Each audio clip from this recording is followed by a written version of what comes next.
What's up, gamers? Welcome back to the channel. Finally, the moment we've all been waiting for is here. After all the hype, leaks, and endless discussions, Alp Arslan has officially arrived in the game. Today, we're going to break down his skills, gameplay, and find out whether this commander is actually as broken as everyone expected. Before we get started, don't forget to like and subscribe. And now, let's get into it. Alp Arslan is finally here, and honestly, I'll give you a spoiler right away. This commander is actually really impressive. Right now, the Archer trio is probably the strongest setup in the game compared to every other troop type. And the best part? Alp Arslan arrives on the Wheel of Fortune as early as next Tuesday, May 19th. So today, we're going to figure out the most important question. Is he actually worth spending your gems on? Let's start with his skills, the exact thing that caused absolute chaos in the community. Seriously, his skill descriptions looked like they were written by someone blindfolded. But after testing him and reading through everything 10 times, I think I finally understand how this commander actually works. His first skill is an active ability, and just like Qin, the game says it's single target damage, but in reality, it really isn't. It costs 1000 rage and deals direct damage with a 2000 damage factor. After that, Alp Arslan gains the Lion Soul effect and starts applying a unique debuff called Pierce to his target every 3 seconds. Targets affected by Pierce take additional damage over time, 100 damage every second for 5 seconds. And here's the crazy part, this effect stacks up to 3 times, which means the target can end up taking an extra 1,500 damage on top of the original 2,000 damage factor. That's a total of 3,500 damage, which is honestly insane. Now let's move on to the second skill. If this March is fighting in the open field, not in rallies or garrisons, his archers gain extra health and attack.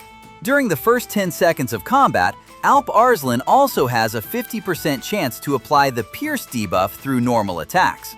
This effect has a 5-second cooldown, meaning in the best case scenario, you can apply Pierce twice before the first skill cycle even finishes. He also gains additional march speed and healing bonuses. And this is where you start understanding what this commander is really built for. Constant debuff pressure, sustain, and non-stop battlefield control. Now the third skill gets even more interesting. For every 5 debuffs applied by this March, Alp Arslan has a 50% chance to spread up to 2 debuffs to nearby enemy marches. These can be Pierce, Poison, Slows, or other standard debuffs, very similar to Hermann Prime mechanics. On the other hand, every 5 buffs applied to your own march activates the Malevolence effect for 10 seconds. During this time, the march gains a chance to heal slightly wounded troops whenever it deals direct damage. So now we're looking at a commander that not only spreads debuffs everywhere, but also becomes surprisingly tanky through healing and sustain. The fourth skill pushes things even further.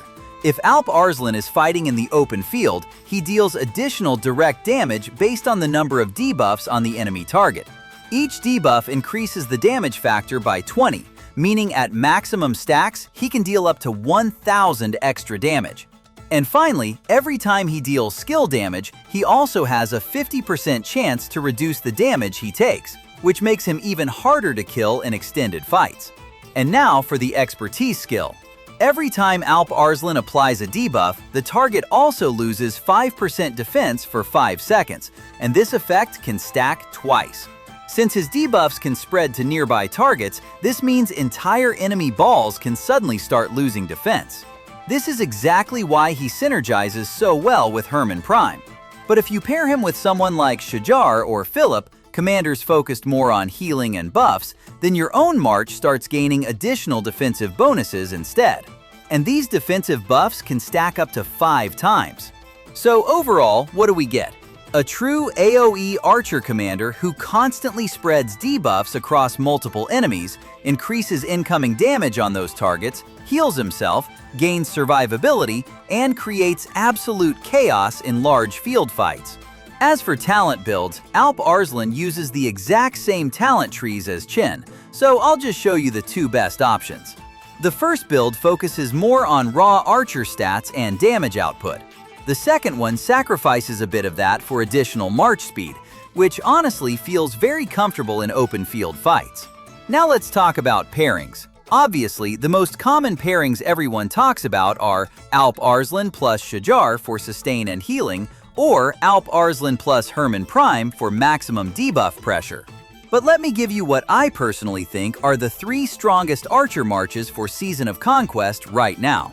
First, let's talk about commanders that don't work well with Alp Arslan. YSG and Zhuge Liang aren't ideal because they focus more on pure skill damage rather than debuffs or healing synergy. And Qin also doesn't fit well because both Qin and Alp Arslan are primary slot commanders and lose too much value in the secondary slot.